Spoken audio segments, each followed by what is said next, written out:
ప్రభునందు ప్రియ పరిశుద్ధ దేవుని కుమారులారా, దేవుని కుమార్తెలారా, యేసు క్రీస్తు నామంలో మీ అందరికీ వందనాలు. తండ్రి అయిన దేవునికి స్తోత్రాలు. ప్రియులారా, ఈ దినము పరిశుద్ధ బైబిల్ గ్రంథం నుంచి ఒక శ్రేష్టమైనటువంటి అంశంను నేర్చుకోవడానికి ప్రయత్నం చేద్దాం.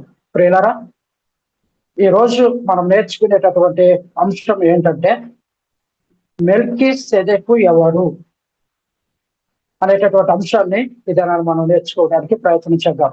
ప్రియులారా, లేఖన భాగమును చదువుకుందాం.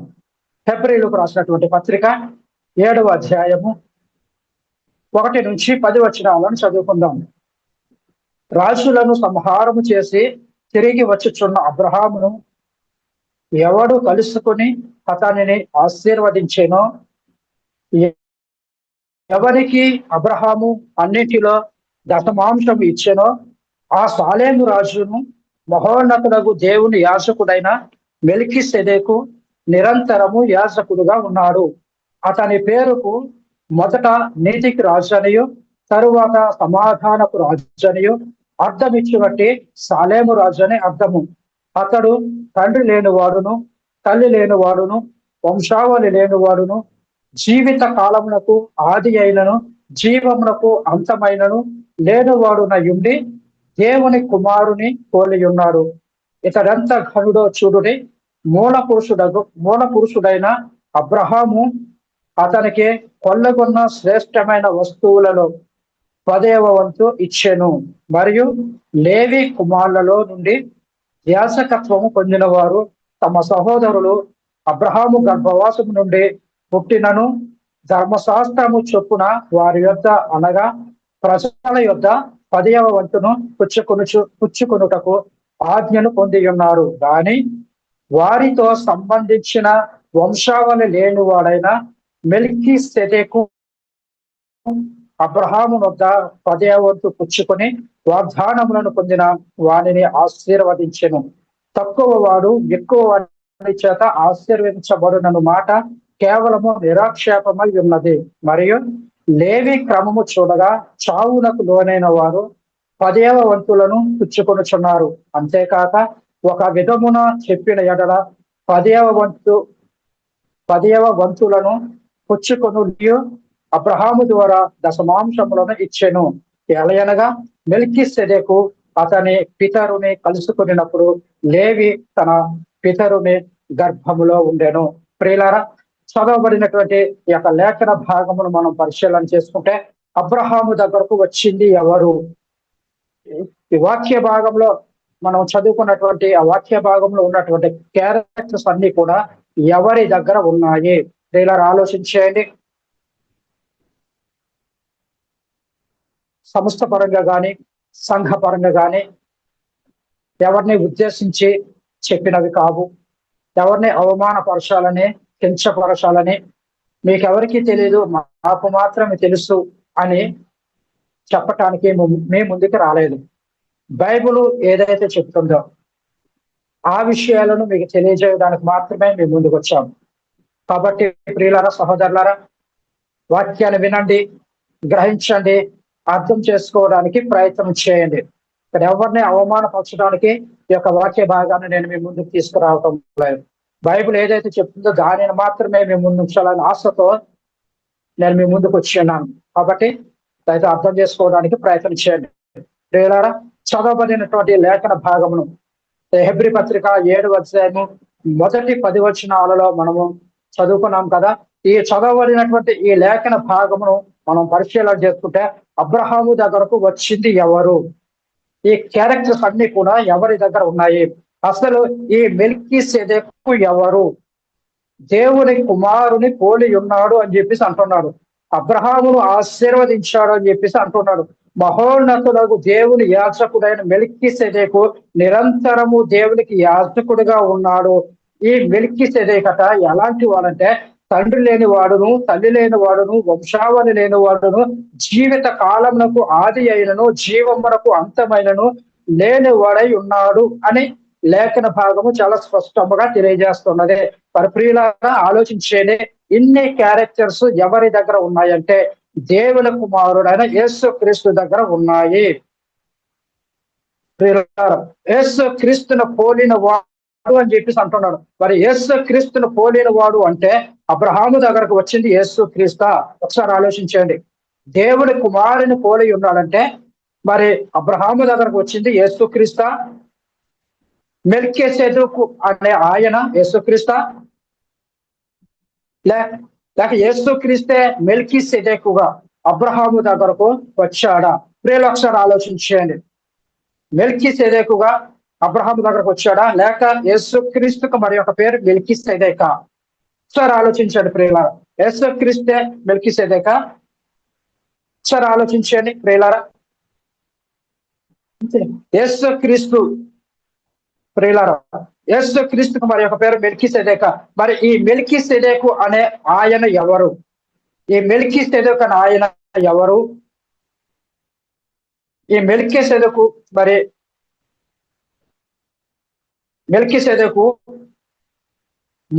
మరి అబ్రహాముకు కనబడ్డాడని చెప్పేసి లేఖన భాగం సెలవిస్తున్నది కదా. ప్రియులారా ఒకసారి ఆలోచించండి. మెల్కీసెదెకుగా అబ్రహాము దగ్గరకు వచ్చాడా, లేక మరి యేసు క్రీస్తుకు మరి ఒక పేరు మెల్కీసెదెకా?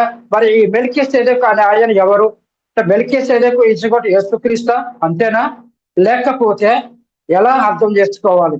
ఒకసారి ఆలోచించండి ప్రియులారా. మరి ఈ మెల్కీసెదెకు అనే ఆయన ఎవరు? ఒకసారి మనం జ్ఞాపం చేసుకుంటే లేఖనము మరి ఏం చెప్తుంది ఒకసారి జ్ఞాపం చేసుకుందాం. మరి మోసేకు పొదలో ఎవరు కనబడ్డారు? దేవదూత కనబడ్డాడా, లేక దేవుడు కనబడ్డాడా? లేఖనం ఏం చెప్తుంది? మరి ఒక పొద నడిమి అగ్ని జ్వాలలో యెహోవా దూత అతనికి ప్రత్యక్షమాయెను అని లేఖనములలో వ్రాయబడి ఉన్నది. అయితే ప్రియులారా, ఆ దూత ఏమంటున్నాడంటే, నేను నీ తండ్రి అయిన దేవుడను, అబ్రహాము దేవుడను, ఇస్సాకు దేవుడను, యాకోబు దేవుడును అని అంటున్నాడు. మరి అవునా కాదా? సరే ఆలోచించేయండి. మరి అక్కడికి వచ్చింది, మరి అబ్రహాము దగ్గరకు వచ్చింది ఎవరు? తండ్రి అయిన దేవుడా, లేక దేవదూత? అక్కడ మాట్లాడింది ఎవరు? సరే ఆలోచించండి ప్రియులారా. అక్కడ మాట్లాడింది ఎవరు? అక్కడ మాట్లాడిన మాటలు తండ్రి అయిన దేవుని మాటలా? మనం ఎలా అర్థం చేసుకోవాలి? ప్రియులారా, ఇక్కడ పరిశీలన చేసుకుంటే అబ్రహాము దగ్గరకు వచ్చింది యేసు క్రీస్తే వచ్చాడు అని అనుకుందాం ఒకసారి. అబ్రహాము దగ్గరకు వచ్చింది యేసు క్రీస్తే వచ్చాడు అని అనుకుంటే, మరి మన ప్రియులు ఏమంటున్నారంటే యేసు క్రీస్తు అబ్రహాము దగ్గరకు వచ్చాడండి, ఎందుకంటే అబ్రహాము సాక్ష్యం చెప్పాడు కదా అంటున్నారు. మరి ఏమిటా సాక్ష్యం అని మనం పరిశీలన చేసుకుంటే యోహాను సువార్త 8వ అధ్యాయము 53వ వచనము, అలాగే 56 నుంచి 58 వచనాలను మనం ఒకసారి పరిశీలన చేసుకుంటే తండ్రి చదవని చూసుకుంటే, మన తండ్రి అయిన అబ్రహాము చనిపోయాను కదా, నీ వతని కంటే గొప్పవాడివా? ప్రవక్తలు చనిపోయేదే, నిన్ను నీవెవడవని చెప్పుకొనిచున్నావని నన్ను అడిగిరి. అయితే 56 నుంచి 58 వచ్చినాడు. మీ తండ్రి అయిన అబ్రహాము నా దినము చూతుననే మిగుల ఆనందించెను, అది చూసి సంతోషించెను అనేను.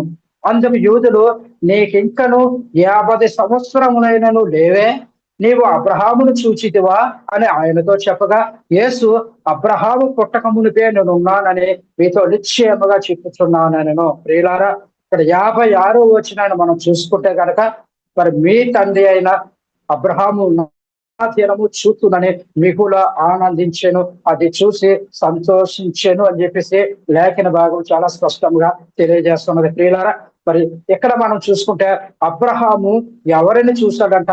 యేసు క్రీస్తును చూశాడంట. ప్రియులారా, ఇక్కడే మరి మన ప్రియులు మోసం చేస్తా ఉన్నారు, జనాలు మోసపోతూ ఉన్నారు. ఏమిటా మోసం అంటే అబ్రహాము యేసు క్రీస్తును చూశాడు అని చెప్తున్నారు. ప్రియులారా, అబ్రహాము యేసు క్రీస్తును చూశారని చెప్తున్నారు. ప్రియులారా, ఇక్కడ అబ్రహామును చూశాడా, లేక ఇంకేమైనా చూశాడా?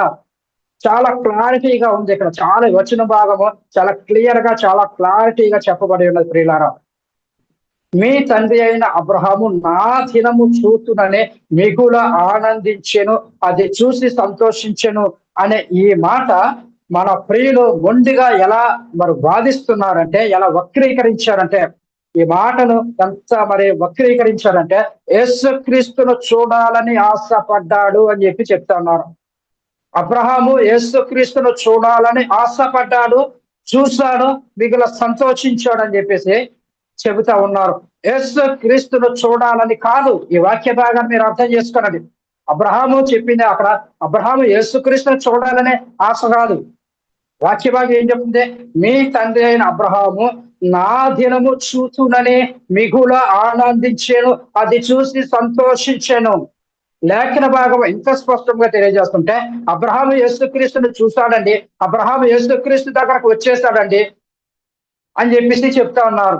అయితే మీరు చెబుతున్నటువంటి ఈ యొక్క వాక్య భాగము మరి దేవుని మాటలకు విరుద్ధమైనది. ప్రియులారా, యేసుక్రీస్తును చూడాలని కాదు, అక్కడ మనం చాలా స్పష్టంగా చదవాలి. ప్రియులారా, నా దినము అంటే మెల్కీసెదెకును కలుసుకున్న దినమును చూడాలని ఆశపడ్డాడా?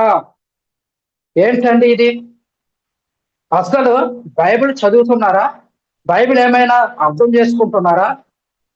బైబిల్ గ్రంథాన్ని ఎలా చదవాలో మీకు అర్థం చేసుకుంటున్నారా? బైబిల్ గ్రంథం చదివే విధానం ఎలాగో మీకు తెలుస్తున్నదా? మీ బైబిల్ గ్రంథం చదివేటప్పుడు ఎలాగ చదువుతున్నారు? భౌతిక సంబంధమైన నేత్రాలతో చూస్తున్నారా? ప్రకృతి సంబంధమైన నేత్రాలతో చూస్తున్నారా? ఆత్మ సంబంధమైనటువంటి నేత్రాలతో చూస్తున్నారా? లేఖనం ఏం చెప్తుంది? ఆత్మ సంబంధమైనటువంటి సంగతులను ఆత్మ సంబంధమైనటువంటి సంగతులతోనే మనం సరిచూడాలి, సరిపోల్చాలి. అప్పుడే దేవుని వాక్యం మనకు అర్థమవుద్ది. అంతేగాని ఆత్మ సంబంధమైనటువంటి విషయాలను తీసుకొని వచ్చి ప్రకృతి సంబంధమైన భూ సంబంధమైనటువంటి వాటితో ముడిపెట్టేసి మన స్వనీతిని స్థాపింపబూనుకొనుచు దేవుని వాక్యమును వక్రీకరించి మనం బోధించినట్లయితే రోజు బోధకులుగా ఉన్నటువంటి వారికి మరి రెండంతల శిక్ష ఉన్నది అని చెప్పేసి లేఖన భాగము చాలా స్పష్టంగా తెలియజేస్తున్నది. కాబట్టి ప్రియులారా, సార్ ఆలోచించేయండి, అర్థం చేసుకోవడానికి ప్రయత్నం చేయండి. లేఖనాలను చదివేటప్పుడు ఆత్మ సంబంధమైనటువంటి నేత్రాలతో మనం చదవాలి. ఆత్మ సంబంధమైన విషయాలుగా మనం అర్థం చేసుకుని మనము చదవాలి, మనము బోధించాలి. అంతేగాని ప్రకృతి సంబంధముగా భూ సంబంధముగా మనము బోధించకూడదు. సార్ ఆలోచించాడు ప్రియులారా. ఇక్కడ మరి చాలా స్పష్టంగా ఉంది. నా దినము అని అంటే మెల్కీసెదెకును కలుసుకున్న దినమును చూడాలని ఆశపడ్డాడా? కాదండి. యేసుక్రీస్తు దినము చూడాలి అంటే అర్థం ఏంటి? ఇది మనం అర్థం చేసుకోవాలి ప్రియులారా. మరి అబ్రహామునకు అప్పటికే వాగ్దానము చేయబడిందండి. ఆ వాగ్దానమును అబ్రహాము విశ్వసించాడట. ఏమని విశ్వసించాడు? దేనిని విశ్వసించాడని మనం పరిశీలన చేసుకుంటే మృతుల పునరుద్ధానమును గురించి అబ్రహాము విశ్వసించాడు. మరొక మాట ఏంటంటే లోకంలో ఆశీర్వదించబడే వంశాలన్నిటి గురించి ఆయన అంటే అబ్రహాము ఎదురు చూస్తున్నాడు. అది చూసి ఆనందించాడట, అది చూసి సంతోషించాడట ప్రియులారా. అంతేగాని యేసుక్రీస్తును చూడాలని కాదు. నా దినమును చూతు అంటే అర్థం ఏంటంటే, నా దినం అంటే అబ్రహామునకు అప్పటికే వాగ్దానం చేయబడింది. ఆ వాగ్దానమును అబ్రహాము విశ్వసించాడట. ఏమని విశ్వసించాడు? దేనిని విశ్వసించాడని మనం పరిశీలన చేసుకుంటే యేసుక్రీస్తు మృతులలోంచి పునరుద్ధానుడై తిరిగి లేచుటను బట్టి లేస్తాడు అని చెప్పేసి ఆయన విశ్వసించాడు. లేచుటను గురించి అబ్రహాము విశ్వసించాడు. అంత మాత్రమే కాదు కానీ లోకంలో ఆశీర్వదించే వంశాలన్నింటి గురించి కూడా అబ్రహాము ఎదురు చూస్తున్నాడు. అది చూసి సంతోషించాడట. దేనిని చూడాలని అబ్రహాము ఆశపడ్డాడు? మెల్కీసెదెకును చూడాలని ఆశపడ్డాడా? ఇది మనం ఆలోచించాల్సినటువంటి అవసరం ఉన్నది ప్రియులారా. అయితే చాలా మంది ఏమీ అర్థం చేసుకోకుండా వినే వాళ్ళ గొర్రెలైతే ఈయన చెప్పేది ఏది చెప్పినా గానీ వాళ్ళు తల ఊపుతూ ఉంటారండి. వినే వాళ్ళను గొర్రెలుగా చేసి, వినే వాళ్ళకు అర్థం కాకుండా చేసి, వినే వాళ్ళను మరి ఆత్మ సంబంధమైనటువంటి నేత్రాలను తొలగించి భౌతిక సంబంధమైన నేత్రాలతో వారు దేవుని వాక్యము చూసే విధముగా మరి లాజిక్కులు జిమ్మిక్కులు చేస్తూ దేవుని వాక్యాన్ని ప్రక్కన పెట్టేసి వాళ్ళకి నచ్చిన రీతిలో వారికి అర్థమైనటువంటి రీతిలో వారు బోధ చేస్తా ఉన్నారు ప్రియులారా. మరి ఏమి అసలు చాలా మంది అసలు ఏ బైబిల్ గ్రంథంలో ఉన్న విషయాలు ఏమి కూడా వారు అర్థం చేసుకోకుండా మరి వాళ్ళు బోధ చేస్తా ఉన్నారు ప్రియులారా. మీ తండ్రి అయిన అబ్రహాము నా దినమును చూచునని మిగులు ఆనందించెను, అది చూసి సంతోషించెను అని అంటున్నాడు. నా దినము చూచునని అంటే ఏ దినము? మృతుల పునరుద్ధార దినము, అక్షయతను సువార్త వలన. ప్రియులను ఆలోచించేది. నా దినము అంటే మృతుల పునరుద్ధాన దినము. మృతుల పునరుద్ధాన దినము అని మనం ఆలోచన చేసుకుంటే ప్రియులారా, ఆ యేసు క్రీస్తు మరణమును నిరర్ధకము చేసి జీవమును అక్షయతను సువార్త వలన వెలుగులోనికి తెచ్చినటువంటి దినము.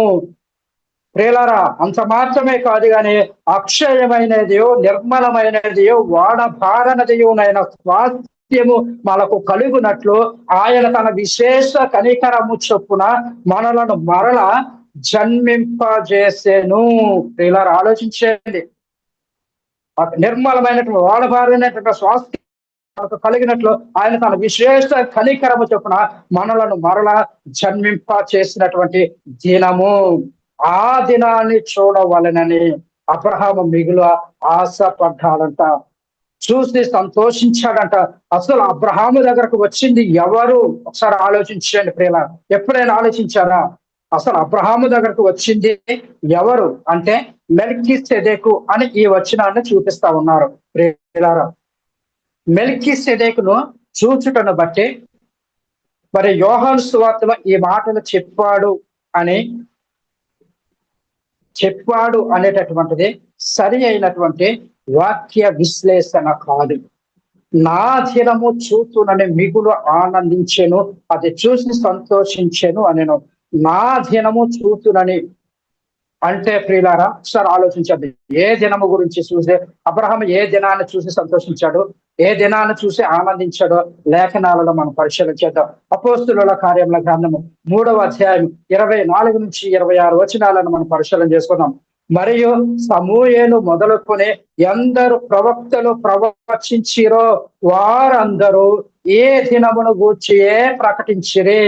ఆ ప్రవక్తలకును దేవుడు అబ్రహాముతో నీ సంతానమందు భూలోక వంశములన్నీ ఆశీర్వదించబడునని చెప్పి మీ పితరులతో చేసిన నిబంధనకు మీరు వారసులై ఉన్నారు. దేవుడు తన సేవకును పుట్టించి మీలో ప్రతి వాని దుష్టత్వం నుండి మళ్లించుట వలన మిమ్మల్ని ఆశీర్వదించుటకు ఆయనను మొదట మీ యొద్దకు పంపెను. ప్రియులారా, ఒకసారి ఆలోచించండి. సమూయేలు మొదలుకొని ఎందరు ప్రవక్తలు ప్రవచించిరో వారందరూ ఏ దినము గురించి ప్రకటించిరి. ఇది మనకు కావాలి. సమూయేలు మొదలుకొని ప్రవక్తులందరూ ప్రవచించారని లేఖనం చెప్తా ఉన్నది. ఈ ప్రవక్తలందరూ సమూయేలు మొదలుకొని ప్రవక్తలందరూ కలిసి ఏ దినము కొరకు వారు ప్రవచించారు? నీకు అర్థమవుతుందా? ఎప్పుడైనా పరిశీలన చేసావా? ఎప్పుడైనా ఆలోచించావా? వాక్యాన్ని ఏ విధంగా చదువుతున్నాం? వాక్య విశ్లేషణ ఎలా ఉన్నది? నీకు నచ్చిన రీతిలో వాక్యాన్ని బోధిస్తే అది వాక్యానికి విరుద్ధమైనటువంటి విశ్లేషణ. నీ విశ్లేషణ సరి చేసుకో.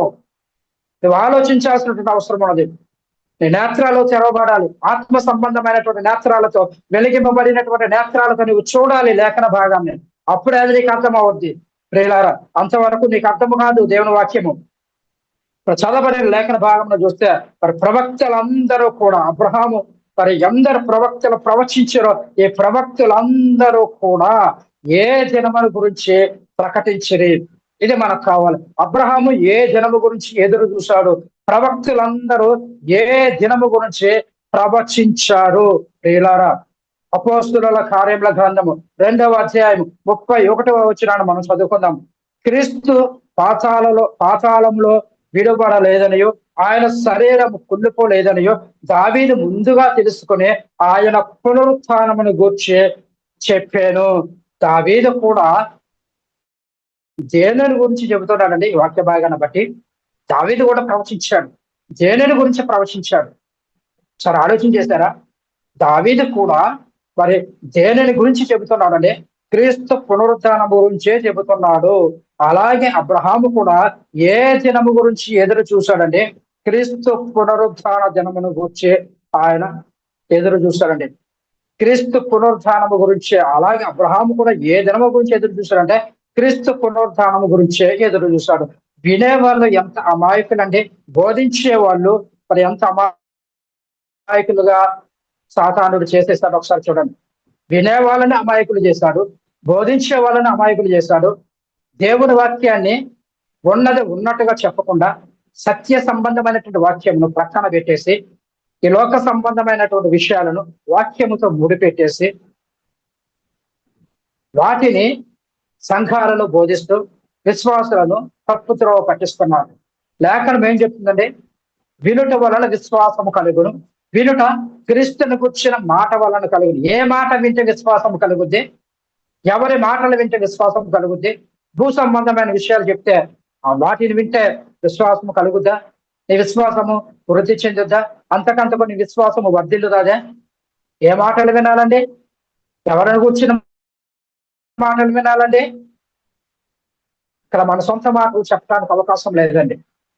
దేవుని పక్షాన మనం నిలబడినప్పుడు, దేవునికి ప్రతినిధిగా మనం దేవుని సన్నిధిలో మనం నిలబడి మాట్లాడుతున్నప్పుడు వాక్యమును వక్రీకరించి చెప్పకూడదు. వాక్యమును వక్రీకరించి చెప్పినట్లయితే అతను శాపగ్రస్తుడిగా ఉంటాడని లేఖనం సెలవిస్తున్నది. పరలోకంలో పాలు ఉన్నదని చెప్పేసి లేఖనం సెలవిస్తున్నది. అతను రెండవ మరణమునకు మరి చెందినటువంటి వాడని లేఖనం సెలవిస్తున్నది. ప్రియులారా, ఒకసారి ఆలోచించేయండి. వాక్యమును మనము వక్రీకరించి చెప్పడానికి వీలు లేదు. ప్రియులారా, చూడండి ఎంత చక్కగా మాట్లాడుతున్నాడు. ప్రియులారా, ఆలోచించేయండి. చదవబడినటువంటి లేఖన భాగాన్ని మనం ఒకసారి జ్ఞాపకం చేస్తున్నాం. ప్రవక్తలందరూ కూడా ఏ దినముల గురించి ప్రకటించారంటే దావీదు కూడా మరి క్రీస్తు పునరుత్థానం గురించి ప్రకటించాడు. అలాగే అబ్రహాం ఏ దినం గురించి ఎదురు చూశాడంటే క్రీస్తు పునరుత్థానం గురించి ఎదురు చూశాడు. మరి మెల్కీసెదెకు అబ్రహామును కలిసిన ఆ దినాన్ని గురించి యేసుక్రీస్తు చెప్పేశాడు అనేసి అబద్ధ బోధలు చేస్తా ఉన్నారు. ప్రియులారా, చూడండి, మెల్కీసెదెకట అబ్రహామును కలిశాడట. ఈ మెల్కీసెదెకు అబ్రహాము కలిసిన ఆ దినాల గురించే యేసుక్రీస్తు చెప్పేశాడు. యేసుక్రీస్తు చెప్పేశాడు అబ్రహామును కలిసిన దినము గురించే. అబ్రహాము నా దినమును చూడాలని ఆశపడుతున్నాడు కదా, ఇదిగో నేను నీ దగ్గరకు వచ్చేసాను, నువ్వు చూడు, నువ్వు సంతోషించు, నువ్వు ఆనందించు అని చెప్పేసి యేసుక్రీస్తు అబ్రహాము భుజము తట్టి అబ్రహాముతో చెప్తున్నాడు. అబ్రహాముకి కనబడ్డాడు అని చెప్పేసి మరి అబద్ధ బోధన చేస్తా ఉన్నారు ఈనాటి బోధకులు. ప్రియులారా, ఆలోచించేయండి. మెల్కీసెదెకుకు కలిసినటువంటి ఆ దినము గురించి యేసుక్రీస్తు ఇక్కడ యూదులతో మాట్లాడటం లేదండి. ఇక్కడ యోధులతో యేసుక్రీస్తు మాట్లాడిన మాటలు దాని గురించి కాదు, మెల్కీసెదెకుకు సంబంధించినటువంటి ఆ దినము గురించి కాదు. ప్రియులారా, అబ్రహాము ఏ దినము గురించి ఎదురు చూశాడు? దావీదు ఏ దినము గురించి ప్రవచించాడు? సమూయేలు మొదలుకొని ఎందరు ప్రవక్తలు ప్రవచించారో వారందరూ ఏ దినము గురించి ప్రవచించారు? సరే ఆలోచించేయండి. ఏ దినము గురించి ప్రవచించారు? మోసే దేనిని గురించి ఎదురు చూశాడు? ఇవన్నీ కూడా బైబిల్లో చాలా స్పష్టంగా వ్రాయబడి ఉన్నాయి. ప్రియులారా, ఎవరు ఏది చెబితే దానికే తల ఊపేటటువంటి పరిస్థితి నేటి కాలంలో క్రైస్తవ సమాజంలో ఎక్కువగా ఉన్నదండి. ప్రియులారా, ఈ ప్రవక్తలందరూ కూడా వాళ్ళందరూ ఏ దినము గురించి ప్రవచించారు, మోసే దేని గురించి ఎదురు చూశాడు, ఇవన్నీ బైబిల్లో చాలా స్పష్టంగా ఉన్నాయి. మనము అర్థం చేసుకోలేకపోవటం మూలాన, బైబిల్ను క్రమముగా చదవకపోవటం వలన ఎవరు ఏది చెబితే దానికి తల ఊపేటటువంటి పరిస్థితి నేటి క్రైస్తవ సమాజంలో ఉంటూ ఉన్నది. ఒకసారి ఆలోచించండి. ఇక్కడ మరి బైబిల్ చెబుతున్నటువంటి మాట ఏమిటంటే, మీ తండ్రి అయిన అబ్రహాము నా దినము చూతునని మిగుల ఆనందించెను, అది చూసి సంతోషించెను అని చెప్పేసి అంటున్నాడు. నా దినము చూతునని అంటే ఏ దినము చూడవలనని అబ్రహాము ఆశపడ్డాడు. ఇక్కడ చాలా స్పష్టంగా ఉన్నది. సమూయేలు కొని ఎందరు ప్రవక్తలు ప్రవచించిన వారందరూ ఈ దినమును గూర్చి ప్రకటించిరి అని అంటున్నాడు. అపోస్తుల కార్యముల గ్రంథము 2వ అధ్యాయము 30 నుంచి 31 వచ్చిన మనం చూసుకుంటే, అతని సమాధి నేటి వరకు మన మధ్య ఉన్నది. అతడు ప్రవక్త అయి ఉండెను కనుక అతని గర్భఫలములో నుండి అతని సింహాసనము మీద ఒకటి కూర్చుండబెట్టుదును అని దేవుడు తనతో ప్రమాణ పూర్వకముగా ఒట్టు పెట్టుకునే సంగతి అతడు ఎరిగి క్రీస్తు పాతాళములో విడువబడలేదనియో ఆ శరీరము కుళ్ళిపోలేదనియో దావీదు ముందుగా తెలుసుకునే ఆయన పునరుత్థానమును గురించి చెప్పాను. అలాగే 36 వచ్చిన అపోస్తుల కార్యముల గ్రంథము 2వ అధ్యాయం 36 వచ్చినాన్ని మనం పరిశీలన చేసుకుంటే, మీరు సిలువ వేసిన ఈ యేసునే దేవుడు ప్రభువుగాను క్రీస్తుగాను నియమించెను. అలాగే అపోస్తుల కార్యముల గ్రంథము 3వ అధ్యాయము 15 వచ్చినాన్ని మనం చూసుకుంటే, మీరు జీవాధిపతిని పంపితిరి గాని దేవుడు ఆయనను మృతులలో నుండి లేపాను, అందుకు మేము సాక్షులము. ప్రియులారా, ఈ లేఖన భాగములను ఒకసారి అర్థం చేసుకోవడానికి ప్రయత్నం చేయండి. ప్రియులారా, అబ్రహాము ఏ దినాన్ని చూడవలెనని మిగులు ఆనందించాను, అది చూసి సంతోషించాను. అంటే యేసుక్రీస్తు పునరుత్థాన దినాన్ని చూడవలెనని మిగులు ఆనందించాడు. అబ్రహాము మెల్కీసెదెకును చూడాలని ఆనందించడం కాదు, యేసుక్రీస్తు పునరుద్ధాన దినాన్ని చూడాలని చెప్పేసి అబ్రహాము మిగులు ఆనందించాడు. మెల్కీసెదెకు కలిసిన దినాన్ని గురించి వీళ్ళు ఎందుకు చెబుతున్నారు? బోధించేటటువంటి బోధకులు ఈ మెల్కీసెదెకు దినము గురించి ఎందుకు చెబుతున్నారు? వినేవాడు అమాయకుడైతే చెప్పేవాడు రాసి అయిపోతాడండి. వినేవాడు అమాయకుడుగా ఉంటే చెప్పేవాడు రాజు. వాడు భుజాల మీదకి ఎక్కి రాజ్యపాలన చేయడానికి ఇష్టపడుతూ ఉంటాడు. వినే వాళ్ళను అనగద్రొక్కాలని చూస్తూ ఉంటాడు. వినేవాళ్ళు సత్యము తెలుసుకోకూడదని ఆశపడుతూ ఉంటాడు. అసలు బోధించే బోధకుడికి సత్యం తెలిస్తే వినేవాళ్ళు కూడా సత్యం తెలుసుకుంటారు. అసలు బోధించే బోధకుడికే ఆ దినం ఏంటో, యేసుక్రీస్తు చెప్పిన మాటలలో ఉన్నటువంటి ఆంతర్యం ఏంటో, ఏ దినమును చూడాలని అబ్రహాము మిగులు సంతోషించాడు, ఆనందించాడో, ఆ దినం ఏంటో, ఏ దినము గురించి సమూయేలు మొదలుకొని ప్రవక్తలందరూ ప్రవచించారో ఆ దినము గురించి బోధించే బోధకుడికే తెలియకపోతే వినేవాళ్ళు ఏ విధంగా నేర్చుకుంటారు? వినేవాళ్ళు ఏ విధంగా విశ్వసిస్తారు? వినేవాళ్ళు ఏ విధంగా దేవుని కుమారత్వాన్ని పొందుకుంటారు? వినేవాళ్ళు ఏ విధంగా దేవుని రాజ్యమును స్వతంత్రించుకుంటారు? సార్ ఆలోచించేయండి ప్రియులారా. సరే, నేను ఎవరిని తక్కువ చేసి మాట్లాడడం లేదు ప్రియులారా. ఆలోచించండి, వాక్యాన్ని గ్రహించండి, అర్థం చేసుకోవడానికి ప్రయత్నం చేయండి. బైబిల్ గ్రంథం ఏది సెలవించుతున్నదో దానిని మాత్రమే నేను మీ ముందుకు తీసుకురావాలని ఆశపడుతున్నాను. ఈ లోక సంబంధమైన విషయాలు నేను మీ ముందుకు తీసుకురావాలని ఆశపడడం లేదు. ఎవరిని తక్కువ చేసి మాట్లాడాలనేది మా యొక్క ఉద్దేశము కాదు. బైబిల్ ఏదైతే చెప్తుందో దానిని మాత్రమే మేము మీ ముందుకు తీసుకొని వస్తున్నాం ప్రియులారా. సరే, ఆలోచించేయండి. మెల్కీసెదెకు అబ్రహామును కలుసుకున్న ఆ పరిస్థితి గురించి యేసుక్రీస్తు ఇక్కడ చెప్పింది. ప్రియులారా, ఆలోచించండి. యేసుక్రీస్తు పునరుద్ధాన దినాన్ని అబ్రహాము ఏ విధంగా చూశాడు? ఇది ప్రశ్న, $1,000,000 ప్రశ్న. అబ్రహాము యేసుక్రీస్తు పునరుద్ధాన దినాన్ని అబ్రహాము ఏ విధంగా చూశాడు? ఏ నేత్రాలతో చూశాడు? ఏ విధంగా చూశాడు? ఎవరికైనా అర్థమవుతుందా? ఎప్పుడైనా దీని గురించి పరిశీలన చేశారా? ప్రియులారా, యేసుక్రీస్తు పునరుద్ధాన దినాన్ని అబ్రహాము ఎలా చూశాడు అనేది మనకు అర్థం కావాలి. ఏ విధంగా చూశాడు, ఎలా చూశాడు, అది ఎవరికి అర్థమవుతుంది? అబ్రహాము మరి యేసుక్రీస్తు పునరుద్ధానాన్ని ఏ విధంగా చూశాడు, ఎలా చూశాడు, అది ఎవరికి అర్థమవుతుందంటే ప్రకృతి సంబంధులకు అర్థమవదు, భూ సంబంధులకు అర్థమవదు, లోకనాథులకు లోక సంబంధులకు అర్థమవదు. భూ సంబంధమైన సంగతులను అర్థం చేసుకునేటట్లుగా మరి ఆత్మ సంబంధమైనటువంటి విషయాలను అర్థం చేసుకోకూడదు. భూ సంబంధమైన సంగతులను అర్థం చేసుకుంటే దేవుని వాక్యం అర్థం కాదు. యేసుక్రీస్తు పునరుద్ధాన దినాన్ని అబ్రహాము ఎలా చూశాడు? ఎలా చూశాడంటే భూ సంబంధమైన నేత్రాలతో చూస్తే మనకు అర్థం కాదు. ఎలా చూశాడు అనే సంగతిని కూడా మరి ఈ భూ సంబంధమైనటువంటి సంగతులను అర్థం చేసుకునే విధముగా అర్థం చేసుకుంటే గనక అది ఎప్పటికీ కూడా మనకు అర్థం కాదు ప్రియులారా. సరే, ఆలోచించండి. హెబ్రీయులకు రాసిన పత్రిక 11వ అధ్యాయం 8 నుంచి 11 వచనాలు చూద్దాం. అబ్రహాము పిలువబడినప్పుడు విశ్వాసమును బట్టి ఆ పిలుపునకు లోబడి తాను స్వాస్థ్యముగా పొందనయున్న ప్రదేశమునకు బయలు వెళ్ళాను, మరియు ఎక్కడికి వెళ్ళవలెనో అది ఎరుగక బయలు వెళ్ళాను. విశ్వాసమును బట్టి అతడును అతనితో ఆ వాగ్దానమునకు సమాన వారసులైన ఇస్సాకు యాకోబు అనువారును గుడారములలో నివసించుచు అన్యుల దేశంలో ఉన్నట్టుగా వాగ్దత్త దేశంలో పరవాసులైరి. ఏలయనగా దేవుడు దేనికి శిల్పియు నిర్మాణకుడై ఉన్నాడో ఆ పునాదులు గల ఆ పట్టణము కొరకు అబ్రహాము ఎదురు చూచుచుండెను. విశ్వాసమును బట్టి సారాయు వాగ్దానము చేసిన వాడు నమ్మదగిన వాడనియో ఎంచుకునేను గనుక తాను వయస్సు గతించిపోయినదైనను గర్భము ధరించుటకు శక్తి పొందేను.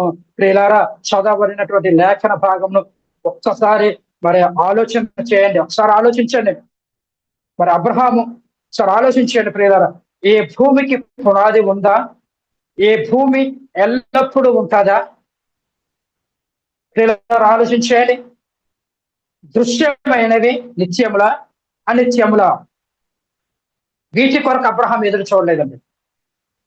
దృశ్యమైన వాటి కొరకు, అనిత్యములు అయిపోయే వాటి కొరకు అబ్రహాము ఎదురు చూడలేదు. మరి అబ్రహాము దేనికి ఎదురు చూశాడయ్యా అని మనం పరిశీలన చేసుకుంటే ప్రియులారా, దేవుడు మాకు వాగ్దానం చేసింది, దేవుడు అబ్రహాములకు వాగ్దానం చేసింది ఏంటంటే ప్రియులారా, వాగ్దానం చేసింది లేకపోతే మరి పాలు తేనెలు ప్రవహించే కనాను దేశం కాదు. ఈ కనాను దేశం అబ్రహాములకు వాగ్దానము చేయబడలేదు ప్రియులారా. అందుకనే ఏమంటున్నారంటే, మేము ఈ వాగ్దత్త దేశంలో ఎలా ఉన్నామంటే గుడారాలు వేసుకొని ఉంటున్నాము. అబ్రహామా, దేనికయ్యా నీవు ఎదురు చూస్తున్నావు? వాగ్దత్త దేశంలో ఉండి కూడా, వాగ్దానము చేయబడినటువంటి దేశంలో ఉండి కూడా నీవెందుకయ్యా గుడారాలలో ఉంటున్నావు? పరదేశిగా నీవెందుకు ఉంటున్నావు? ఎప్పుడైనా ఆలోచించారా? ఈ వాక్యం మీకు అర్థమవుతుందా? అబ్రహాములకు వాగ్దానం చేయబడింది కానాను దేశంలో, నీకు పాలు తేనెలు ప్రవహించే కానాను దేశానికి దేవుడు వాగ్దానం చేసి అతను నడిపించాడు. అది మరి గొప్ప దేశము, వాగ్దానంతో పొందుకున్నటువంటి దేశము. అయినప్పటికీ కూడా ఆ వాగ్దత్త దేశంలో వారు ఎలా ఉన్నారంటే పరదేశులుగా ఉన్నారు, గుడారాలు వేసుకొని ఉన్నారు. ప్రియులారా, దేనికయ్యే అబ్రహామాను ఎదురు చూస్తున్నావు అంటే, దేవుడు దేనికి శిల్పియో నిర్మాణకుడై ఉన్నాడో ఆ పునాదులు గల పట్టణము కొరకు అబ్రహాము ఎదురు చూచుచుండెను. అబ్రహాము ఎలా ఎదురు చూసుంటాడు? అబ్రహాము విశ్వాసమును బట్టి ఎదురు చూశాడు. అబ్రహాము ఎవరికి తండ్రి అని చెప్పేసి బైబిల్ గ్రంథము సెలవిస్తా ఉన్నది. ప్రియులారా, అబ్రహాము విశ్వాసులకు తండ్రి అని సెలవిస్తా ఉన్నది. అబ్రహాము దేవుని ఎలా నమ్మాడు? అబ్రహాము దేవుని వాగ్దానాన్ని ఎలా నమ్మి ఉంటాడు? అబ్రహాము దేనిని గురించి నమ్మి ఉంటాడు? సరే ఆలోచించండి ప్రియులారా. అంటే క్రీస్తు పునరుద్ధాన దినాన్ని అబ్రహాం నమ్మాడండి. అబ్రహాం నమ్మింది దేని నమ్మాడంటే క్రీస్తు పునరుద్ధాన దినాన్ని నమ్మాడు. ఏ విధంగా నమ్మాడు? భౌతిక నేత్రాలతో కాదు, విశ్వాసముతో నమ్మాడు. విశ్వాసమునకు కర్తయు దానిని కొనసాగించేవాడని యేసు వైపు చూశాడండి.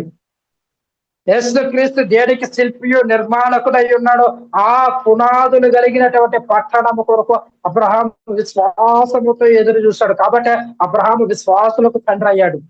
ప్రియులారా, ఈ దినాన క్రైస్తవులకు ఉన్నటువంటి వారు, మేము దేవుని ప్రజలము, దేవుని పిల్లలము, మేము పరిశుద్ధులము, మేము నిర్దోషులము, మేము దేవునికి ఇష్టలము, మాకు తప్ప మరెవరో పరలోకానికి పోరు అనుకునేటువంటి ప్రియ సహోదరి సహోదరుడా, నువ్వు దేని కొరకు ఎదురు చూస్తున్నావు? ఈ లోకంలో ఏం కావాలని నువ్వు కోరుకుంటున్నావు? దేనిని సంపాదించుకోవడానికి నువ్వు క్రీస్తు దగ్గరకు వచ్చావు? దేనిని సమకూర్చుకోవడానికి నువ్వు క్రీస్తు దగ్గరకు వచ్చావు?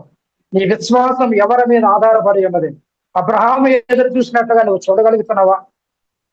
దేవుడు దేనికి శిల్పియో నిర్మాణకుడై ఉన్నాడో పునాదులు కలిగినటువంటి ఆ పట్టణము కొరకు ఈ భూమి మీద ఉంటూనే పరలోకములో ఉన్నటువంటి ఆ పట్టణము కొరకు దేవుడు దేనికి శిల్పి నిర్మాణకుడై ఉన్నాడో ఆ పట్టణము కొరకు ఎదురు చూస్తాడు. ఎలా ఎదురు చూస్తాడంటే విశ్వాసంతో ఎదురు చూస్తాడు. నువ్వు దేనితో ఎదురు చూస్తున్నావు? ఏది సంపాదించుకోవడానికి ఎదురు చూస్తున్నావు? ఈ లోకంలో ఏది సమకూర్చుకోవడానికి సంపాదించుకోవడానికి నువ్వు ఎదురు చూస్తున్నావు? సమకూర్చుకోవాలనుకుంటున్నావు? దేని కొరకు నువ్వు ప్రభు దగ్గరకు వచ్చావు? నీ విశ్వాసం ఏంటి? నీ నిరీక్షణ ఏంటి? నీ విశ్వాసం ఎలా ఉన్నది? నీ విశ్వాసము దేనిని ఆధారం చేసుకొని ఉంటూ ఉన్నది? నీ విశ్వాస ప్రమాణం ఏంటి? పరిశుద్ధ గ్రంథమా లేకపోతే ఈ లోకమా? నీ విశ్వాస ప్రమాణం ఏంటి? అపోస్తుల బోధ లేకపోతే పాత నిబంధన చరిత్ర కలిగినటువంటి ఆ పాత నిబంధన విషయాల, భూసంబంధమైన విషయాల? సరే ఆలోచించండి ప్రియులారా. ఇంకా మనం పరిశీలన చేసుకుంటే మోషే గురించి కూడా మనం ఒకసారి పరిశీలన చేసుకున్నాం ప్రియులారా.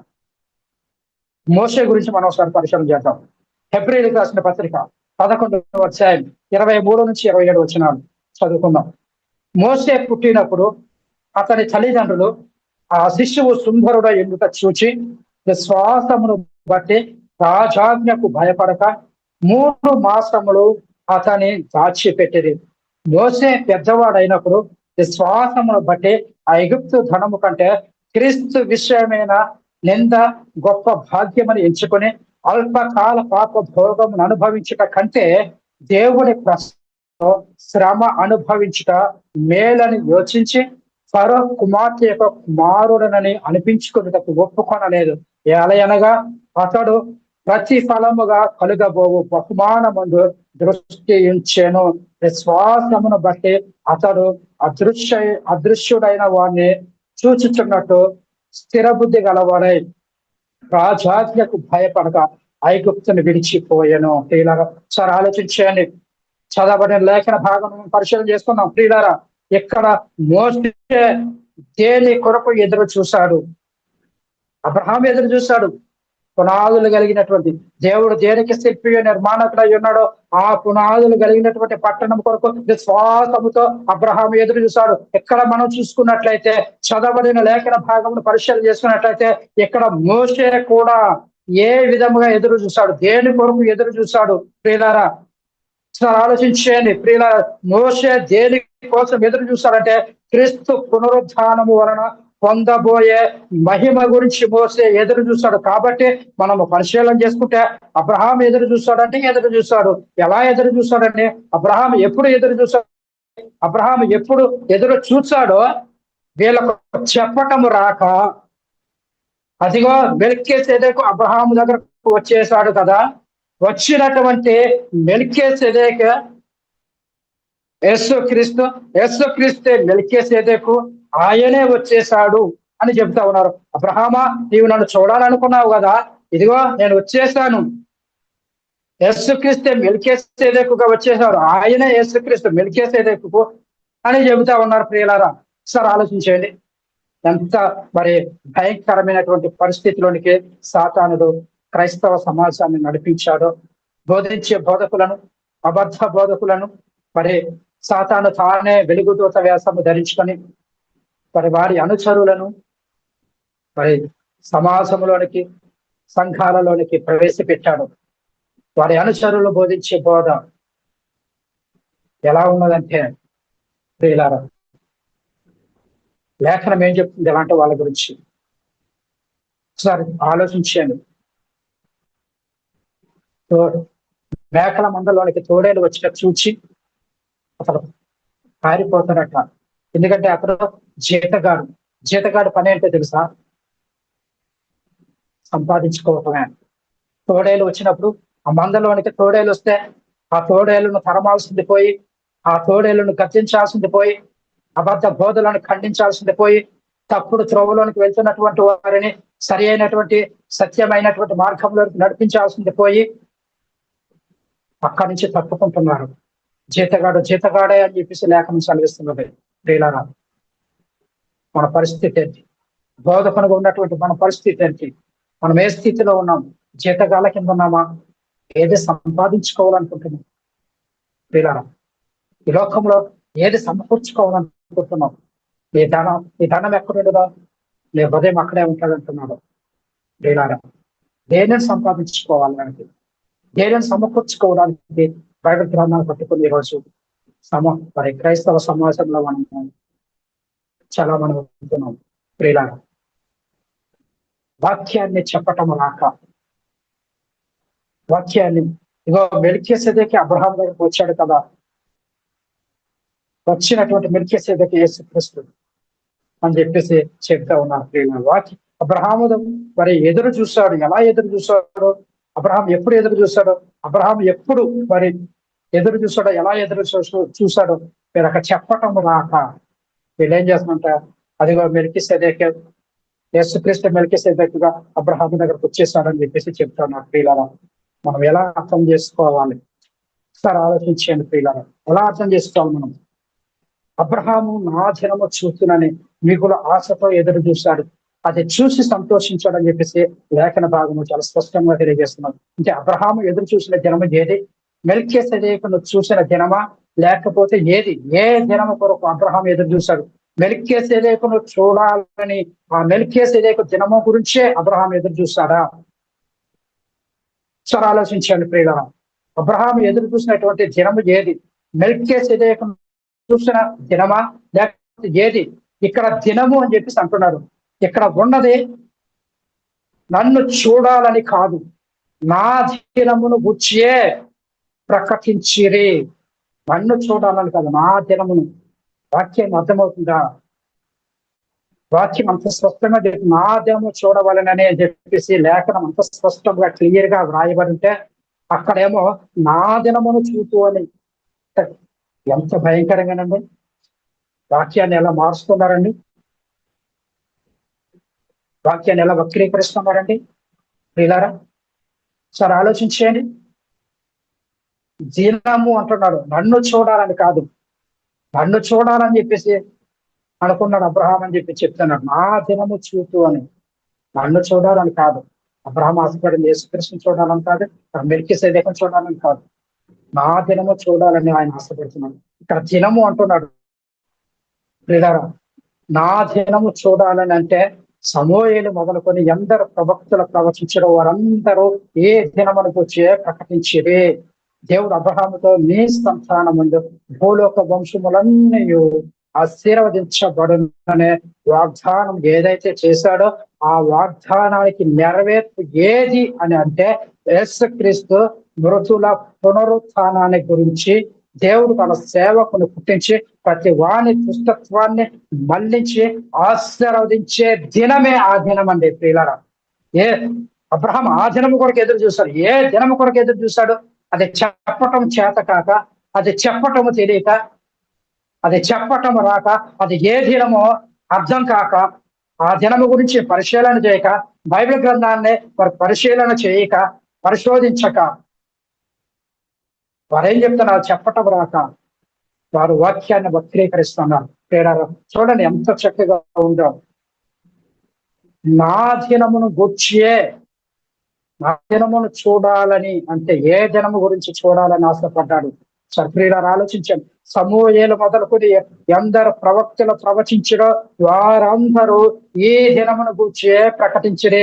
దేవుడు అబ్రహాముతో నీ సంతానమందు భూలోక వంశములన్నీ ఆశీర్వదించబడుననే వాగ్దానం ఏదైతే చేశాడో దేవుడు అబ్రహాముతో, ఆ వాగ్దానానికి నెరవేర్పు ఏది అని అంటే యేసుక్రీస్తు మృతుల పునరుత్థానాన్ని గురించి దేవుడు తన సేవకుడు పుట్టించి ప్రతి వాని దుష్టత్వాన్ని మళ్లించి ఆశీర్వదించే దినమే అబ్రహాం ఎదురు చూసినటువంటి దినము ప్రియులారా.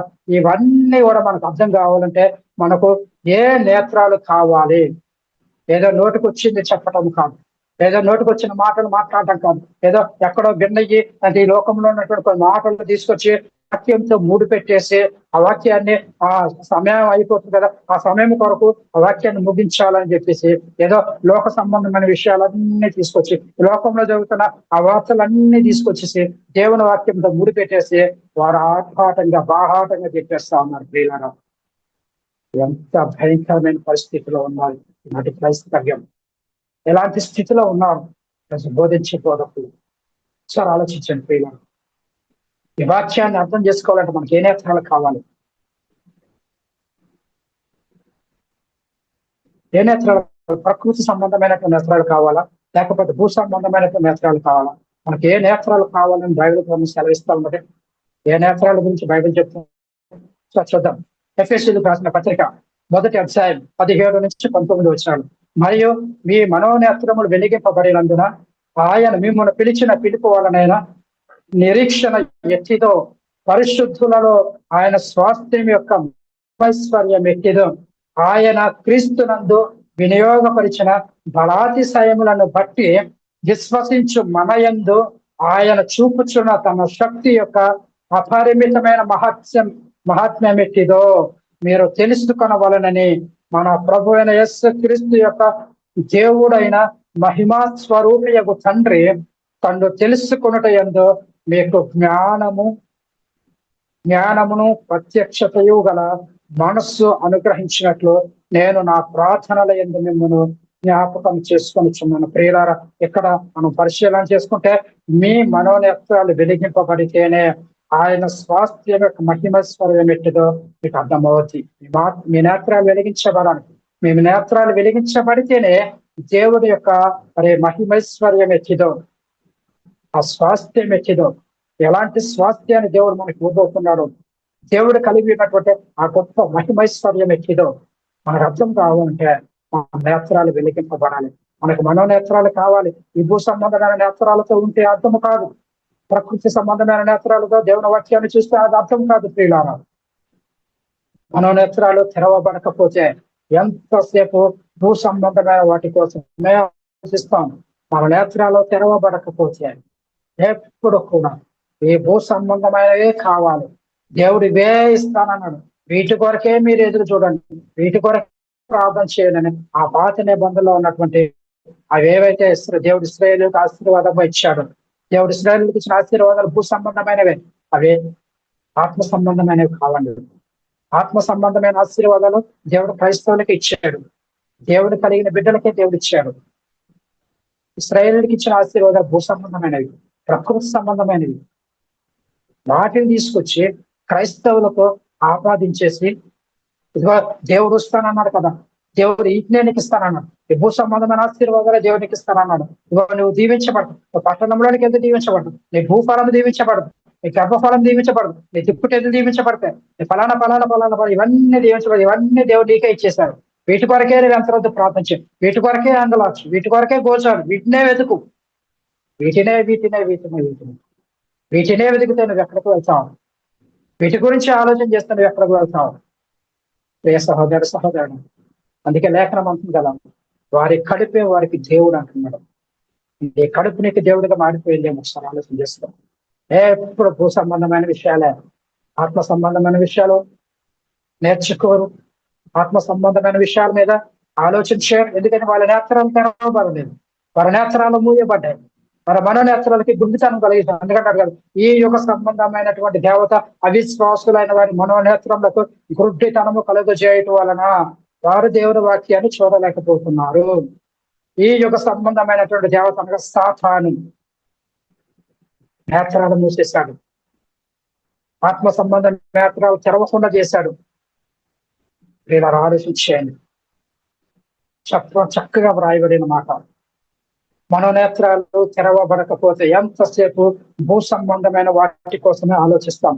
దేవుడు ఇవే ఇస్తానన్నాడు, వీటి కొరకే దేవుని నమ్ముకోవాలి, వీటి కొరకే ప్రార్థన చేయాలి, వీటి కోసమే దేవుని ప్రార్థన చేయాలనే ఆలోచన ఉంటుంది. ఎప్పుడు భూ సంబంధమైన వాటిని చూస్తే మరి పైన వాటిని నువ్వు ఎప్పుడు చూస్తావు? దేవుడు ఏం చెప్పాడు? మీరు భూ సంబంధమైన వాటి మీద కాదు కానీ పైన వాటిని మీరు వెతకండి అన్నారు కదా. ఏమున్నాయి పైన? భూ సంబంధమైనవి ఏమున్నాయి? ఈ లోకంలో ఉన్నటువంటి ప్రకృతి సంబంధమైనటువంటి, ఎప్పుడు భూ సంబంధమైన వాటి మీద మనసు చూస్తే మరి పైన ఉన్న వాటిని ఎప్పుడు చూస్తా? నీ ఆయుష్ తగ్గిపోతుంది కదా, నీ ఆయుష్ తరిగిపోతుంది కదా. నువ్వెప్పుడు చూస్తావు పైన ఉన్న వాటిని? ఎప్పుడు వెతుకుతావు? ఎప్పుడు చూస్తావు పైన ఉన్న వాటిని? చూద్దాం ప్రియులారా, పైన ఉన్న వాటిని వెతకండి అంటున్నాడు యేసుక్రీస్తు ప్రభువు. చూద్దాం, కొలసీలకు రాసినటువంటి పత్రిక 3వ అధ్యాయం 1వ వచనం. మీరు క్రీస్తుతో కూడా లేపబడిన వారైతే పైన ఉన్న వాటినే వెదకుడి, అక్కడ క్రీస్తు దేవుని కుడిపార్శ్వమున కూర్చుని ఉన్నాడు. పైన వాటినే వెతకాలి.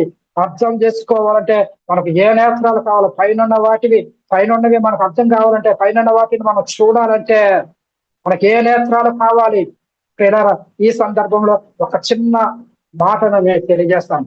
స్టెఫను రాళ్ళ కొట్టబడుతున్నప్పుడు ఈ భూమి మీద ఉండి ఏమి చూస్తాడంటే, సింహాసనం మీద ఆసీనుడై ఉన్నటువంటి దేవుడు కుమారుడని యేసుక్రీస్తును చూస్తాను. తండ్రి అయిన దేవుడు కుడిపార్శ్వము మీద ఆసీనుడై ఉన్నటువంటి యేసుక్రీస్తును చూస్తాను. ఆ మహిమను చూస్తాడు. ఈ భూమి మీద ఉంది, ఆయన నేత్రాలు తెరవబడ్డాయి. మరి ఈ భూమి మీద ఉండడు ఏం చూస్తున్నావు? వేటిని చూస్తున్నావు? ఈ భూమి మీద ఉండి ఎంతరోజు ప్రకృతిని చూస్తున్నావా? ఎంతరోజు భూ సంబంధమైనవి సంపాదించుకోవాలని చూస్తున్నావా? దేని కొరకు?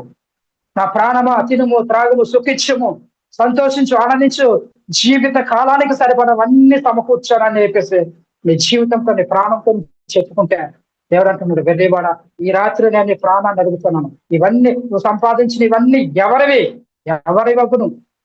ఏది సంపాదించుకోవడానికి నువ్వు క్రీస్తు దగ్గరకు వచ్చావు? ఏది సమకూర్చుకోవడానికి నువ్వు క్రీస్తు దగ్గరకు వచ్చావు? ప్రియులారా, ఒకసారి ఆలోచించండి. దేవుని వాక్యాన్ని మనం చూడాలి. పైన వాటిని మనం వెదకాలంటే మనకి ఏ నేత్రాలు కావాలంటే మనోనేత్రాలు వెలిగింపబడాలి. కాబట్టి ఇప్పుడున్న పరిస్థితులలో మనం చూస్తే క్రైస్తవులుగా ఉన్నటువంటి వారు, మరి క్రైస్తవులు కనబడే వాటిని చూసేవాళ్ళ లేక కనబడని వాటిని చూసేవాళ్ళ? ఆలోచించండి ప్రియుల. క్రైస్తవులు కనబడే వాటిని చూసేవారా, కనబడని వాటిని చూసేవారా? అంటే కంటికి కనిపించే వాటిని చూసేవారా క్రైస్తవులు? కంటికి కనబడినటువంటి వాటిని చూసేవారా? అంటే భూ సంబంధమైన వాటిని చూసేవారు క్రైస్తవులా? పైనున్న వాటిని వెతికేవారు క్రైస్తవులా? ఎవరు క్రైస్తవులు? వాక్య భాగాన్ని బట్టి మనము ఏ గుంపులో ఉన్నామో మనమే అర్థం చేసుకోవాలి. మన ఏ స్థితిలో ఉన్నాం, మన స్థితి ఏంటి? భూ సంబంధమైన వాటిని వెతకాలనుకుంటున్నామా, పర సంబంధమైన వాటిని వెతకాలనుకుంటున్నామా? ఈరోజు క్రైస్తవులుగా ఉన్నటువంటి నీ స్థితి ఏంటి? నువ్వు దేనిని వెతకాలనుకుంటున్నావు? కంటికి కనబడే వాటిని చూసే వాళ్ళ క్రైస్తవులు? క్రైస్తవులు అంటే కంటికి కనబడేవి, శరీరాస, నేత్రాస, జీవపటమ్మము, ఇవేనా? వీటిని చూసే వాళ్ళ క్రైస్తవులా? ఈ లోకంతో స్నేహం చేసే వాళ్ళ క్రైస్తవులా? ఒకసారి ఆలోచించండి. ఈ లోక స్నేహము దేవుడికి వైరమని మీరు ఎరుగరా అంటున్నాడు. అంతకుముందు భయంకరమైన మాట్లాడాడు, వ్యభిచారులారా, ఈ లోక స్నేహము దేవుడికి వైరమని మీరు ఎరుగరా? ఎవడు ఈ లోకంతో స్నేహము చేసినా వాడు దేవునికి శత్రువు. జాగ్రత్త. దేవుడితో శత్రుత్వాన్ని పెంచుకుంటున్నావేమో.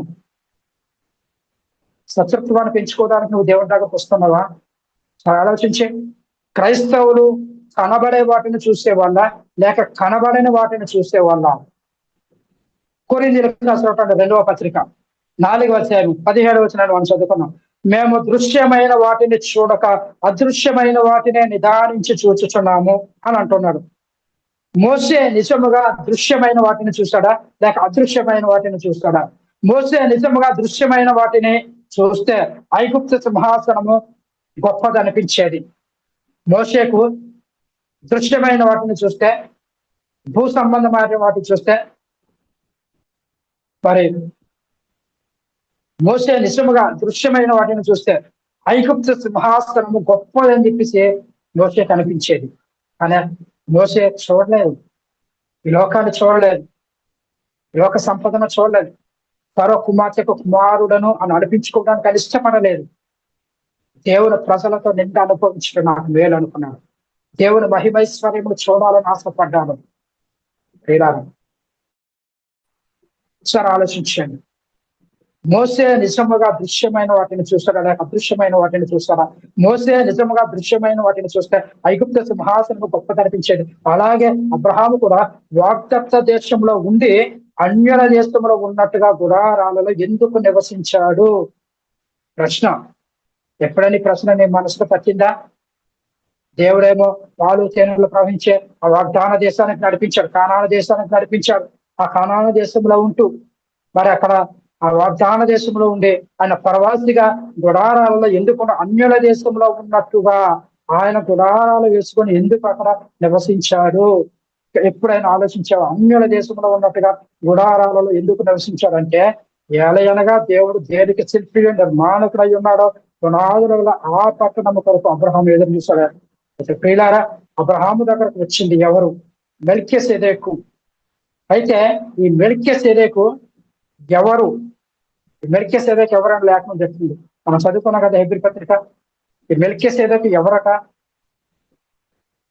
అతడు తండ్రి లేనివాడును, తల్లి లేనివాడును, వంశావళి లేనివాడును, జీవిత కాలమునకు ఆది అయినను జీవమునకు అంతమైనను లేనివాడై ఉండే దేవుడి కుమారుని పోలి ఉన్నాడు అంటే యేసుక్రీస్తు. కాబట్టి యేసుక్రీస్తే మెల్కీసెదెకుగా అబ్రహాము దగ్గరకు వచ్చేసాడు. ప్రియులారా, గమనించండి. యేసుక్రీస్తే వచ్చేస్తే యేసుక్రీస్తు ఈ భూమి మీదకి ఎన్నోసారి వస్తాడు. మన ప్రియులు చెబుతున్నట్టుగా యేసుక్రీస్తే అబ్రహాము దగ్గరకు వచ్చేసాడు. అబ్రహాము దగ్గర యేసుక్రీస్తు అబ్రహాము దగ్గరకు వచ్చేస్తే యేసుక్రీస్తు ఎన్నోసారి వస్తాడు ఈ భూమి మీదకి. సరే ఆలోచించండి, ఎన్నోసారి వస్తాడు అంటే 3వసారి అవుతుంది. మొదటిసారిగా యేసుక్రీస్తు మొదటిసారి భూమి మీదకి వచ్చాడు, అలాగే 2వసారి వస్తానని చెప్పేసి ఆయన చెప్పాడు. మరి యేసుక్రీస్తే అబ్రహాము దగ్గరకు వచ్చేస్తే ఇది ఎన్నవసారి అవుద్ది అంటే 3వసారి అవుద్ది. అర్థమైందా ప్రియులారా? యేసుక్రీస్తే అబ్రహాం దగ్గరకు వచ్చాడు మెల్కీసెదెకుగా. ఈ మెల్కీసెదెకు యేసుక్రీస్తు మెల్కీసెదెకు ఆయనే, ఈయన ఆయన.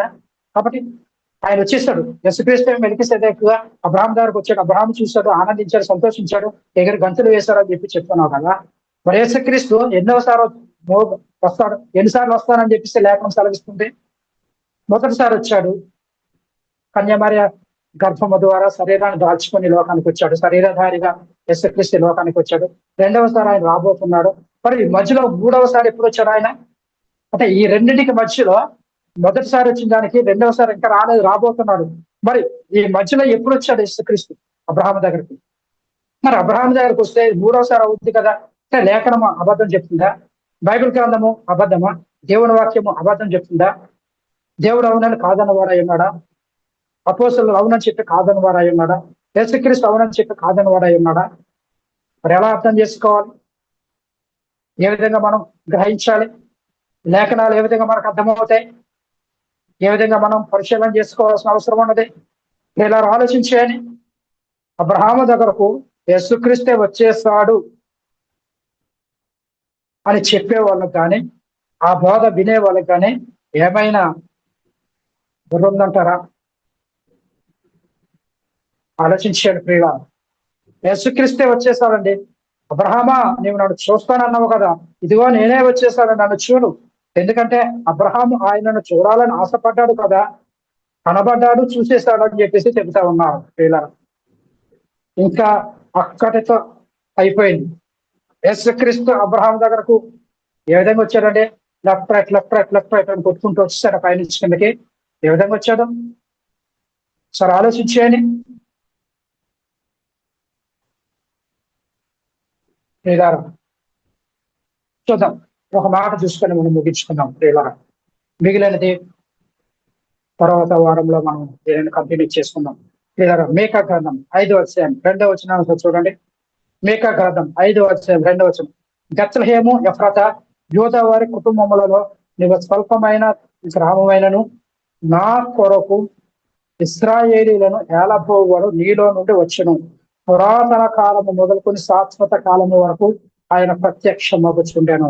బెత్లెహేము ఎఫ్రాతా యూదా వారి కుటుంబములలో నీవు స్వల్ప గ్రామమైనను నా కొరకు ఇశ్రాయేలుని ఏలబోవాడు నీలో నుండి వచ్చును అని అంతటితో వాక్య భాగాన్ని ముగించేస్తే సరిపోను.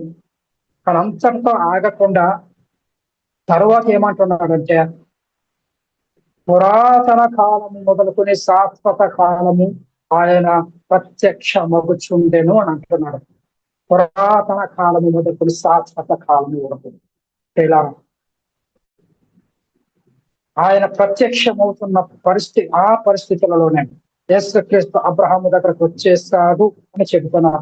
ఇంకా ఏమంటున్నారంటే ఆయన పురాతన కాలము మొదలుకొని శాశ్వత కాలము ఆయన ప్రత్యక్షమవుతున్నాడు. కాబట్టి ఆయన నోవాహ కాలంలో వచ్చాడు, లోతు కాలంలో వచ్చాడు, అబ్రహాము కాలంలో వచ్చాడు అని చెప్పేసి చెబుతా ఉన్నారు. ప్రియులారా ఎంత భయంకరమైనటువంటి స్థితిలో ఉన్నారు ఒకసారి ఆలోచించేది. యేసుక్రీస్తు మెల్కీసెదెకుగా వచ్చేసింటే మరి యేసుక్రీస్తు ఎన్నవసారి భూమి మీదకి రావడం అవుతుంది? 3వసారి. మరి లేఖనం అలా సెలవిస్తుందా యేసుక్రీస్తు 3వసారి వస్తాడని చెప్పేసి బైబిల్ గ్రంథంలో ఎక్కడైనా వ్రాయబడి ఉన్నదా? అపోస్తులు ప్రకటించారా? అపోస్తులలో ప్రవక్తలు వేసినటువంటి పునాది ఏదైతే ఉన్నదో ఆ పునాదులు ఎక్కడైనా కనబడుతున్నదా? అపోస్తుల బోధలో ఉన్నదా? యేసుక్రీస్తు బోధలో ఉన్నదా? పరిశుద్ధాత్మల బోధలో ఉన్నదా? బైబిల్ ఎక్కడైనా వ్రాయబడిందా యేసుక్రీస్తు 3వసారి వస్తాడని? మరి ఎందుకు చెప్తున్నారు? అబ్రహాము దగ్గరికి మెల్కీసెదెకుగా యేసుక్రీస్తు వచ్చేసాడని, యేసుక్రీస్తుని చూడాలనుకున్నాడు, చూసేశాడు. ఆనందించాలనుకున్నాడు, ఆనందించేశాడు. ఇలా ఇది సరి అయినటువంటి వాక్య విశ్లేషణ కాదు. ఇది అసత్యం కూడా. ఇది వాక్యానికి విరుద్ధమైనటువంటి ఆలోచనలు. వీళ్ళరా, మన స్థితిగతులను మనం మార్చుకోవాలి, మన ఆలోచన విధానాన్ని మార్చుకోవాలి, మానవ ఉద్దేశాలను, మానవ ఆలోచనలు, ప్రకృతి సంబంధమైనటువంటి ఆలోచన ప్రక్కన పెట్టి వెలిగింపబడిన నేత్రాలతో, మానవ నేత్రాలతో, ఆత్మ సంబంధమైనటువంటి నేత్రాలతో బైబిల్ గ్రంథాన్ని మనం పఠించవలసినటువంటి అవసరం ఉంది. బైబిల్ గ్రంథాన్ని మనం పరిశీలన చేయవలసినటువంటి అవసరం ఉంది. ప్రియులారా, ఒకసారి జ్ఞాపకం చేసుకోండి, ఆలోచించండి, గ్రహించండి, అర్థం చేసుకోవడానికి ప్రయత్నం చేయండి. ప్రియులారా, నేను ఎవరిని తక్కువ చేసి మాట్లాడడానికి నేను మీ ముందుకు రాలేదు, ఎవరిని తప్పు పట్టడానికి కూడా నేను మీ ముందుకు రాలేదు. మీరందరూ నాకంటే జ్ఞానవంతులు, మీరందరూ నాకంటే విద్యావంతులు, మీరందరూ నాకంటే గొప్పవాళ్ళు. అయితే మీరు దేవుని చేతిలో ఉన్నారా, సాతాను చేతిలో ఉన్నారా? మీ నేత్రాలు వెలిగింపబడ్డాయా, వెలిగింపబడలేదా? లేదా ఆలోచించండి. మీ నేత్రాలు వెలిగింపబడాలి. వెలిగింపబడితేనే ఈ మాటలు మనకు అర్థమవుతాయి. వెలిగింపబడకపోతే ఈ మాటలు మనకు అర్థం కాదు. లేదా పురాతన కాలం మొదటి శాశ్వత కాలం వరకు ఆయన ప్రత్యక్షం అవ్వచ్చుండేమో. ఆయన ఏ విధంగా ప్రత్యక్షమయ్యాడో నెక్స్ట్ క్లాస్ లో మనం నేర్చుకోవడానికి ప్రయత్నం చేద్దాం. దేవుడు మనతో మాట్లాడే ప్రతి మాట, ప్రతి ఒక్క హృదయంలో మీరు ఒక టిఫన్ గాక. ఆమె నాకు అవకాశం ఇచ్చినటువంటి ఆత్మీయ తండ్రి గారికి హృదయపూర్వక వందనాలు తెలియజేస్తున్నాను. అలాగే దేవునికి కృతజ్ఞతాస్తుతులు చెల్లించు ఈ మాటలు ఎంతతో ముగిస్తున్నాను. అందరికీ వందనాలు.